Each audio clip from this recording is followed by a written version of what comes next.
ఇప్పుడు అటు సాంబశివరావు గారు కాంగ్రెస్ పార్టీ నుంచి మాట్లాడింది, ఇటు వివేక్ పాటిల్ గారు బీఆర్ఎస్. ఇప్పుడు నేను మొదలు టీఆర్ఎస్ పాటిల్ గారు మాటల నుంచి మొదలు. ఇప్పుడు పాటిల్ గారు, మీరు మాకు సిద్ధాంతాలు ఉన్నాయి, ఇది ఏది మేము దాని ప్రకారం నేను ఇప్పుడు ఉండాలంతా రిజైన్ చేయాలని మాట్లాడుతున్నాను.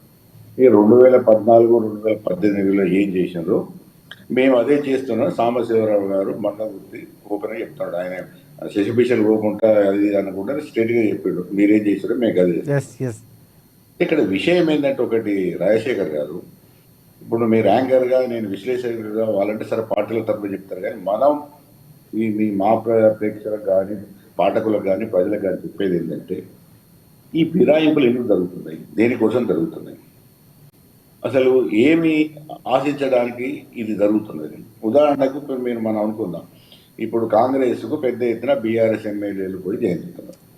ఇప్పుడు బీఆర్ఎస్ ఎమ్మెల్యేలు ఏం చెప్తున్నారు, ఒకటే మాట చెప్తున్నారు, మాకు అభివృద్ధి కావాలి, అభివృద్ధి కోసం మా నియోజకవర్గ అభివృద్ధి కోసం మేము అధికార పక్షంలో కలుస్తున్నాం. సాంబశివరావు గారు కూడా ఒకటే చెప్పారు, అధికార పార్టీకి వస్తేనే పర్లేదు.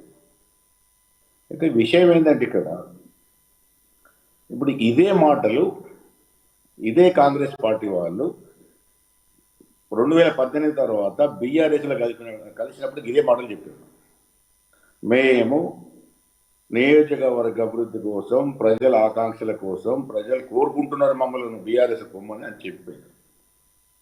సేమ్ మళ్ళీ ఇప్పుడు బీఆర్ఎస్ ఎమ్మెల్యేలు అదే మాట చెప్పి కాంగ్రెస్కి వస్తున్నారు. అసలు అభివృద్ధి అంటే ఏంది, ఎవరి అభివృద్ధి కోసం, దేనికోసం పోతున్నారు వీళ్ళంతా?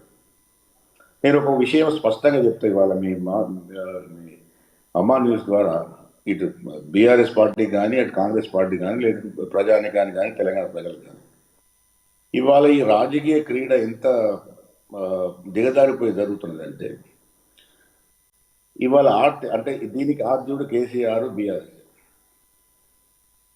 ఇది ఏమవుతున్నదంటే, ఒక ఎమ్మెల్యే ఒక నియోజకవర్గానికి ఉంటే ఆ నియోజకవర్గంలో ఉన్న ఎమ్మెల్యే, అది అధికార పార్టీ ఎమ్మెల్యే అయితే సర్వం అధికారాలు, అంటే ఆయన ఒక చిన్నపాటి ముఖ్యమంత్రి ఆ నియోజకవర్గానికి. పోలీసు డిపార్ట్మెంటు, రెవెన్యూ, పంచాయతీ రాజు, అంటే సర్వం ప్రభుత్వం యొక్క సిబ్బంది అంతా కూడా ఆ ఎమ్మెల్యే అధిపాజ్ఞలు ఉంటారు. ఎమ్మెల్యే అంటే మార్నింగ్ ఏం చెప్తే సాయంత్రం వరకు ఆ ప్రభుత్వ యంత్రాంగం మొత్తం కూడా ఆ పని చేయాలి. ఇప్పుడు ఎమ్మెల్యేలు బీఆర్ఎస్లు గెలిచిన తర్వాత, ఇప్పుడు మొన్న కృష్ణమోహన్ రెడ్డి గారు కేసు తీసుకున్న గద్వాల. కృష్ణమోహన్ రెడ్డి గారు కాంగ్రెస్లకు రాకముందు బీఆర్ఎస్లో ఉన్నప్పుడంటే ఒక 15 రోజుల క్రితం మాట, ఆయన దగ్గరికి పోయిన, నాకు అక్కడ కొంత ఫ్రెండ్స్ ఉన్నారు, వాళ్ళు చెప్పిన మాట ఏంటంటే, ఎమ్మెల్యే గారు ఫోన్ చేస్తే ఎస్ఐ గారు లిఫ్ట్ చేయలేదు. అంటే ఇప్పుడు ఏమవుతున్నదంటే, ఇప్పుడు ప్రభుత్వ యంత్రాంగం నిష్పక్షపాతంగా పనిచేయాలి. ఒక ప్రభుత్వ ఎమ్మెల్యే కాకుండా ఎమ్మెల్యే ప్రజాప్రతినిధి కాబట్టి, ఏ పార్టీలో ఎమ్మెల్యే ఉన్నా కూడా ఫోన్ చేస్తే ఆయన ప్రజల తరఫున మాట్లాడతారు కాబట్టి, ఆ ప్రభుత్వ యంత్రాంగం కూడా నిష్పక్షపాతంగా, న్యూట్రల్గా అందరికి ప్రజలకు ప్రజాప్రతినిధులు పనిచేయాలి. కానీ వాళ్ళు అటు బీఆర్ఎస్ గవర్నమెంట్ పైన, అంటే 2023 ముందు వాళ్ళకి ప్రభుత్వ యంత్రాంగానికి ఇచ్చిన ఇన్స్ట్రక్షన్స్ అన్నీ కూడా మా పార్టీ వాళ్ళు, మా అధికార ఎమ్మెల్యేలు చెప్తేనే ఈనాలే, మిగతా వాళ్ళు చెప్తే వినొద్దు. ఇప్పుడు ఇదే సేమ్, ఇప్పుడు 7 నెలలు కూడా కాంగ్రెస్ ప్రభుత్వం కూడా అదే చేస్తున్నారు. అయితే ఈ అభివృద్ధి అన్నది కేవలం రాజకీయ నాయకులు, ఎమ్మెల్యేలు వాళ్ళ అభివృద్ధి కానీ జనాల అభివృద్ధి కాదు. జనాల కోసం మేము పోతున్నాం. ఇప్పుడు సాంబశివరావు గారు ఒకరిని మాట్లాడుతారండి, ఇప్పుడు అసలు ప్రజాస్వామ్యంలో ప్రతిపక్షం ఉండద్దా, అందరు అధికార పక్షంలోకి రావద్దా? అధికార పక్షంలోకి వస్తేనే పనులు అయితే, అటువంటిప్పుడు ఈ ప్రజాస్వామ్యం ఏంది, పార్టీలు ఏంది, వ్యవస్థ ఏంది? అవసరం లేదు కదా. ఇప్పుడు అందరూ కూడా ఇండిపెండెంట్గా పోటీ చేసి వాళ్ళు గెలిస్తే అందరూ కూడా ఆ పార్టీకి వెళ్ళిపోవచ్చు కదా, అధికార పార్టీకి అందరు వెళ్ళిపోవచ్చు. అంటే ఇది ఎంత మీరు ఇప్పుడు ఈ పార్టీలు కానీ, ప్రజా నాయకులు కానీ, ప్రజాస్వామ్యాన్ని కానీ, ప్రజా విలువలు కానీ ఎంత అపాస్యం చేస్తున్నారంటే, ఇప్పుడు ఆ పాటిల్ గారు ఎంత గుంటు తీసుకున్నా కూడా, ఇప్పుడు పాటిల్ గారిని మిమ్మల్ని కూర్చొని అడుగుతున్నా, మీరు సబితా ఇంద్రారెడ్డి కాంగ్రెస్ ఎమ్మెల్యే గెలిస్తే ఆమెను ఏకాఏకిగా మంత్రిని చేశారు, ఆమె రాజీనామా చేసిందా? శ్రీనివాస్ యాదవ్ తెలుగుదేశం చూస్తే ఆయన రాగానే ఆయన మంత్రి పదవి కట్టబెట్టారు, ఆయన రాజీనామా చేసిందా?